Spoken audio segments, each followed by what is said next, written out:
Hello friends, welcome back to my YouTube channel Math Drama. So भाई, आज हम बात करेंगे इक्वेशंस की, जिसको आपको मैट्रिक्स मेथड से सॉल्व करना है। ये क्वेश्चन आपके बोर्ड एग्जाम में 8 नंबर में पूछा जाता है। हर सेट में ये क्वेश्चन पूछा जाता है। सो प्लीज, अगर आपको अच्छे से सीखना है, वीडियो को बिना स्किप किए अंत तक देखिएगा, जिससे आपको पूरा अच्छे से प्रोसेस समझ में आ जाएगा। तो चलिए हम स्टार्ट करते हैं। ये क्वेश्चन इस टाइप का लगभग आपके हर सेट में पूछा जाता है, हर बार पूछा जाता है। आप लोग अनसॉल्व में देख सकते हैं। ठीक है, चलिए हम आपको इसको करके दिखाते हैं।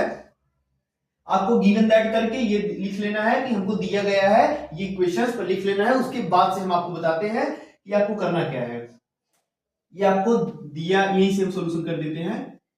दी गई समीकरण करके आप लोग को ये तीनों इक्वेशंस लिख लेना है। उसके बाद का सोल्यूशन हम यहां से कर रहे हैं। ठीक है फ्रेंड्स, देखिएगा ध्यान से। तो पहले हम क्या करेंगे, आव्यूह के रूप में इसको हम पहले दिखा देते हैं। आव्यूह के रूप में क्या हो जाएगा, ax बराबर b के फॉर्म में हम दिखाएंगे। जहां पे क्या है, यहाँ पे a क्या है, सारे वेरिएबल्स का कांस्टेंट। a बराबर क्या है, सारे वेरिएबल्स का कांस्टेंट। माइनस का 1, 3 माइनस का 2, माइनस का 1, 3 माइनस का 2, 3 2 3 माइनस का 2 1 1। ये हमारा a है। और b क्या है, b बराबर क्या है, जो इक्वल टू में कांस्टेंट दिए गए हैं बिना वेरिएबल के, वो b है। b क्या है, 3 5 माइनस 4, 3 5 माइनस का 4। और x आप लोग जानते ही हैं, यही हमें निकालना ही है। x y z, ये तीनों की वैल्यू हमें निकालना है। जो b और x होते हैं वो हमेशा कॉलम में लिखे जाते हैं, क्योंकि सिंगल ही वैल्यू होते हैं तो हम कॉलम में लिख देते हैं, रो में नहीं लिखते हैं। कॉलम में इसको लिखते हैं, कॉलम में इसको लिख लेते हैं। और x y z के वेरिएबल जो हैं, उनके कांस्टेंट को हम a बना देते हैं और एक मैट्रिक्स बना देते हैं। अब हम करेंगे क्या, हमको निकालना क्या है, पहले हमें यहां से हम क्या करेंगे, a को उधर भेजेंगे। हमें x निकालना है ना, मतलब x y z की वैल्यू निकालनी है। तो x बराबर क्या हो गया, a इनवर्स b। इसको हमें इक्वेशन 1 बना लेना है। हम पहले a इनवर्स फाइंड करेंगे, b हमारे पास है ही, उसके बाद हम x की वैल्यू निकाल लेंगे। सो हम चलते हैं a इनवर्स फाइंड करने के लिए। सो चलिए देखिएगा, इनवर्स के लिए हम पहले हम क्या पता करेंगे कि ये इनवर्स निकलने लायक है कि नहीं है। तो पहले हम क्या करेंगे, डिटरमिनेंट ऑफ a निकालेंगे। डिटरमिनेंट ऑफ a कैसे निकलेगा, माइनस का 1, 3 माइनस का 2, सॉरी थोड़ा नीचे लिखना चाहिए था, लिखते हैं, थोड़ा नीचे लिखते हैं। देखिएगा, डिटरमिनेंट ऑफ a क्या हो जाएगा, माइनस का 1, 3 माइनस का 2, 3 2 3 माइनस 2 1 1। ठीक है, अब हम इसकी वैल्यू निकालें। पहले हम माइनस का 1 ले लेते हैं। आप लोग इसकी वैल्यू निकालना, डिटरमिनेंट की वैल्यू निकालना जानते ही होंगे, साड़ी का वैल्यू निकालना आप लोग जानते होंगे। माइनस का 1 लिया, ये गायब, 2 माइनस का 3, तो माइनस का 1 आया। ये 2 को 1 जा 2, माइनस का 3, माइनस का 1 आया। हमने माइनस 3 लिया, तो माइनस का 3 1 जा 3 और प्लस का 6, 3 1 जा 3 प्लस 6। ठीक है, अब हमने माइनस का 2 लिया, मतलब प्लस में लिया जाता है, बट ये माइनस में है तो वैसे लिख लेते हैं। उसके बाद क्या आया, ये गायब, जो एलिमेंट लेते हैं उसका रो और कॉलम गायब कर देते हैं।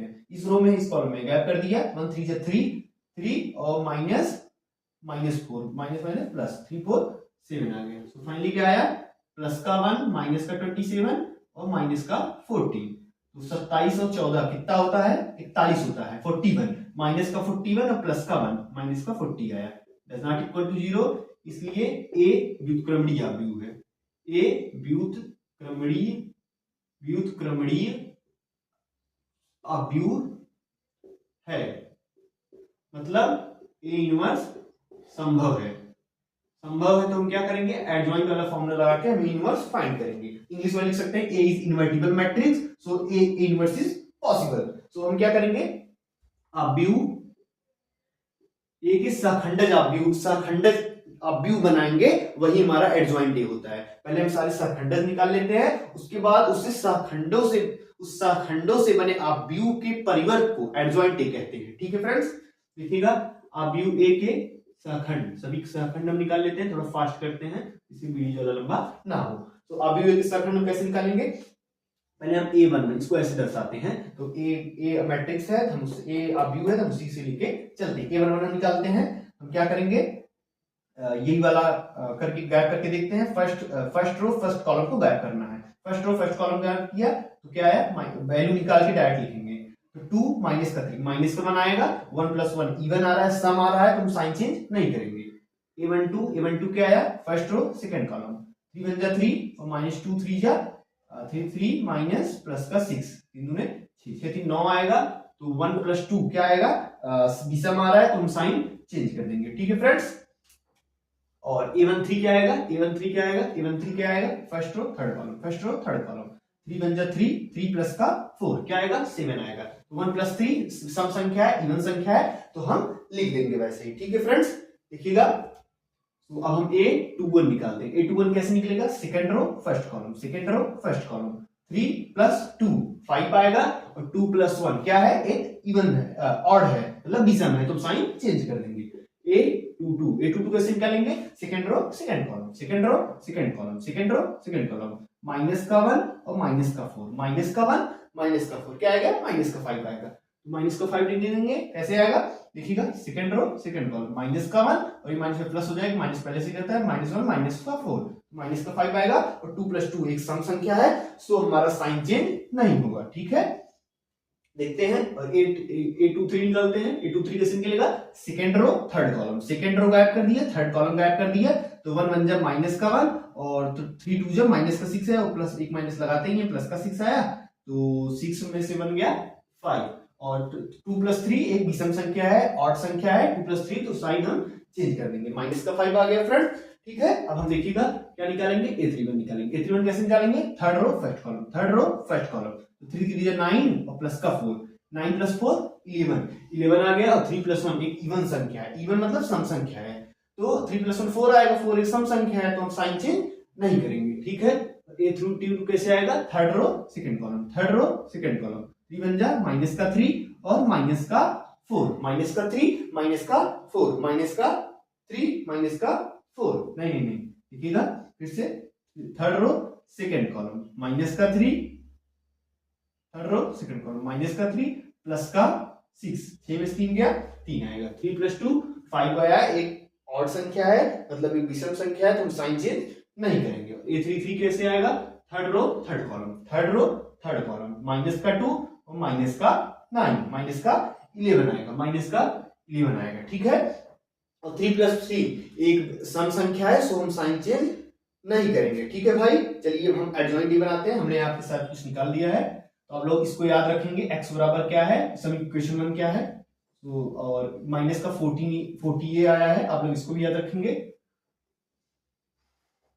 चलिए पहले एडजॉइंट ए हम निकाल लेते हैं। एडजॉइंट ए हमारा कैसे आएगा, एडजॉइंट ए बराबर क्या आएगा, इसी जो मैट्रिक्स बना है इसी का हम ट्रांसपोज कर देते हैं, मतलब फर्स्ट रो में जो है इसको कॉलम में कर देते हैं। माइनस का 1 माइनस का 9 7 है, तो ये रो में हम कॉलम में कर देते हैं।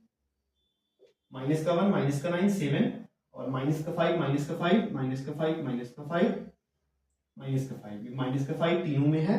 11 माइनस 3 माइनस 11 माइनस 3 माइनस का 11।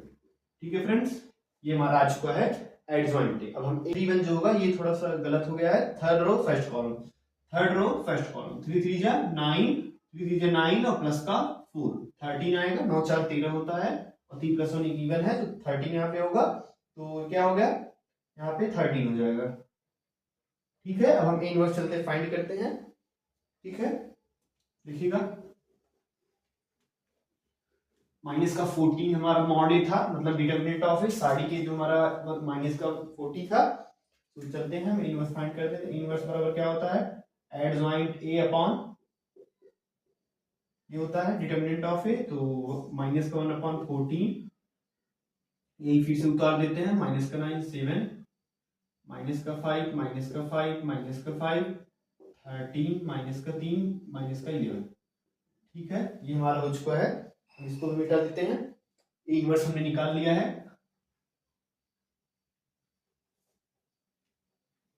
देखिएगा, अब हम क्या करेंगे, डायरेक्ट अब हम समीकरण 1 से, समीकरण 1 से क्या हो जाएगा, समीकरण 1 हमारा क्या था, x बराबर ए इनवर्स बी।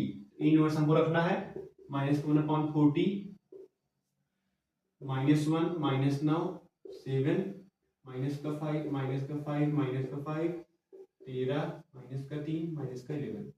बी क्या था, बी यहाँ पे क्या है, 3 5 माइनस 4 3 5 माइनस 4। सीधा मल्टीप्लाई करना है, क्या है मल्टीप्लाई, माइनस का मल्टीप्लाई किया इसमें, माइनस का 3 माइनस का 5 माइनस का 25 13 चौका 52, माइनस का 52, ठीक है। माइनस 9 3 माइनस 27, 5 25 माइनस का 25, माइनस का 3 माइनस का 4 मल्टीप्लाई होगा 4 3 प्लस का 12, ठीक है।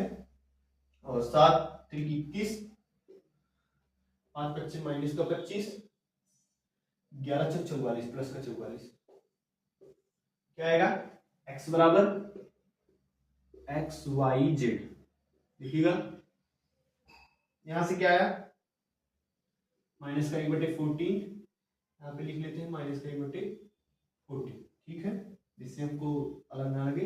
तो ये सब ऐड करेंगे आप लोग, 50 20 70 70 और 5 75 75 2 77 3 80, माइनस का 80 आएगा। और यहाँ पे 25 25 50 2 52 52, मतलब 25 25 50 50 2 52, माइनस का 52 आएगा और प्लस का 12, माइनस का 40 आ जाएगा। और यहाँ पे 44 है और 21 है, कितना हो जाएगा 65, 65 में से 25 निकाल देंगे तो 40 आएगा। तो फाइनली अगर हम माइनस से मल्टीप्लाई करके 40 से डिवाइड कर देंगे, माइनस से मल्टीप्लाई किया तो ये प्लस हो गया, 14 से डिवाइड किया 2 हो गया या 1 हो गया या 1 हो गया, नहीं नहीं यहाँ पे माइनस नहीं है तो यहाँ पे माइनस आ जाएगा। 40 से सब कट जाएंगे, ये 2 आएगा 1 आएगा 1 आएगा, माइनस से मल्टीप्लाई करेंगे तो 2 1 -1 आ जाएगा। तो फाइनली हमारा ये क्या हो गया है, XYZ की वैल्यू हमारी निकल गई है। यही हमारा आंसर है जो हमें मैट्रिक्स की मेथड से हमने सॉल्व करके निकाला है। सो आई होप फ्रेंड्स आप लोग समझ गए होंगे पूरा प्रोसेस क्या है। आप लास्ट में एक लाइन आप लोग लिख सकते हैं, अतः दी गई समीकरण का अभिविध से हल ये है, मतलब इसको आप लिख सकते हैं ये है। तो चलिए अब हम वीडियो एंड करते हैं। अगर आपको ऐसे इंपॉर्टेंट क्वेश्चन की नोटिफिकेशन चाहिए तो हमारे चैनल को सब्सक्राइब, और अगर आपको ये वीडियो पसंद आया तो वीडियो को लाइक जरूर कर दीजिएगा। तब तक मिलते हैं नए क्लास में, तब तक बने रहिए हमारे साथ।